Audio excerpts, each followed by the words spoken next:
আসসালামু আলাইকুম। কেমন আছেন সবাই? বর্তমান সময়ে আমরা এক ভয়ঙ্কর মানসিক বিকারগ্রস্ততায় ভুগছি। আমরা আমাদের চারপাশে অসংখ্য হালাল রেখে হারামের পেছনে ছুটছি। হারামের ভেতরে আমরা মানসিক শান্তি খুঁজে বেড়াচ্ছি।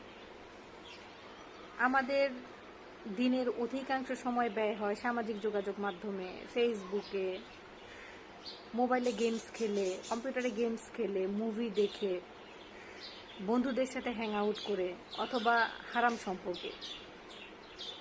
আর এই সব হারাম জিনিসের ভেতরে আমরা আমাদের শান্তি খুঁজে বেড়াই। ফলশ্রুতিতে আমরা দিন শেষে একরাশ বিষণ্ণতা, পাপের বোঝা, হতাশা, মানসিক অস্থিরতা নিয়ে ঘরে ফিরি। মহান আল্লাহ তাআলা আমাদেরকে দুনিয়াতে পাঠিয়েছেন তার ইবাদতের জন্য।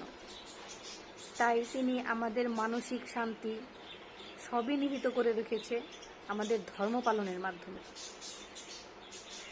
আমাদের মানসিক শান্তি আছে নামাজে, জিকিরে, মহান আল্লাহ তাআলার সকল নির্দেশ মানার মধ্যে, আমাদের নবীর সব সুন্নাহ সমূহকে যথাযথভাবে পালনের মাধ্যমে আমরা আমাদের মানসিক এবং শারীরিক শান্তি ফিরে পেতে পারি। কিন্তু আমরা এই জিনিসগুলো বাদ দিয়ে হারামের মধ্যে আমাদের শান্তি খুঁজে বেড়াই। যেই জিনিস যেখানে নেই সেই জিনিস আপনি যতই খুঁজেন না কেন, ভুল ঠিকানায় তো আপনি সঠিক জিনিস খুঁজে পাবেন না।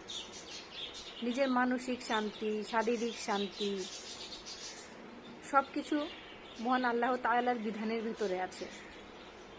দুনিয়াতে আপনি অনেক বড় বড় স্যাক্রিফাইস করতে পারবেন যদি আপনি মহান আল্লাহ তাআলাকে খুশি করতে চান।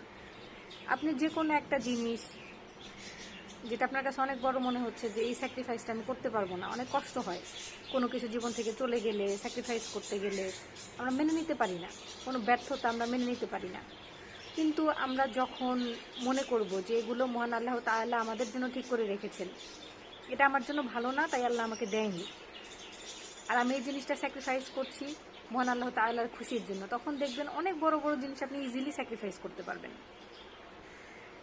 আপনি যখন ধর্মের পথে ফিরে আসবেন, ধর্ম পালন করা শুরু করবেন, মহান আল্লাহ তাআলার সন্তুষ্টির জন্য যখন আপনি আপনার জীবনকে উৎসর্গ করে দিবেন, তখন দেখবেন আপনার মনে সুকুন ফিল হবে, আপনি শারীরিক এবং মানসিক উভয়ভাবে ভালো থাকবেন। তাই হারামে শান্তি খোঁজা বাদ দিয়ে হালালের পথে ফিরে আসুন।